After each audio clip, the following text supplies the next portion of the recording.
મિત્રો, સરકારી નોકરી એ માત્ર એક પગાર નથી, પણ મધ્યમ વર્ગના પરિવારનું એક સન્માન છે. માતા પિતાની આંખોમાં જે ગર્વ જોવો છે, એના માટે જ આ રાત દિવસની મહેનત છે. આજના વિડીયોમાં આપણે વાત કરીશું એવી ટિપ્સ વિશે જે તમને ભીડમાંથી અલગ પાડશે અને તમારી મંજિલ સુધી પહોંચાડશે.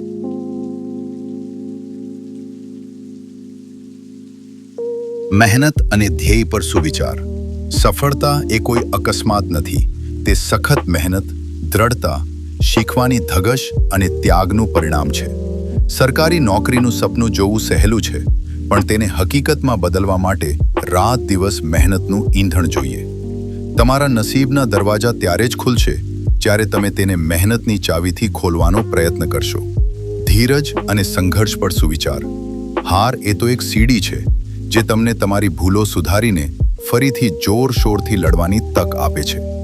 લોકો શું કહેશે તેની ચિંતા છોડો, કારણ કે જ્યારે તમે સફળ થશો ત્યારે એ જ લોકો કહેશે કે મને ખબર જ હતી કે તું કંઈક કરીને બતાવીશ.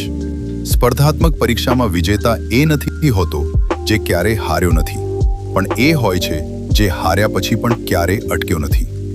એક ટૂંકો પણ સચોટ સંદેશ. વાંચવા બેસો ત્યારે એવું વિચારો કે આ તમારી છેલ્લી પરીક્ષા છે અને આવતીકાલે તમારી પસંદગી છે. જ્યારે આ વિચાર સાથે મહેનત કરશો ત્યારે કોઈ પણ પરીક્ષા પાસ કરવી અશક્ય નહીં રહે. મેદાનમાં હારેલો માણસ ફરી જીતી શકે છે, પણ મનથી હારેલો માણસ ક્યારેય જીતી શકતો નથી. તમારી તૈયારી પર વિશ્વાસ રાખો.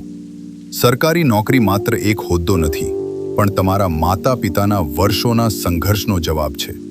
સફળતા રાતોરાત નથી મળતી, તેની પાછળ વર્ષોની મહેનત અને હજારો રાતોનો જાગરણ હોય છે.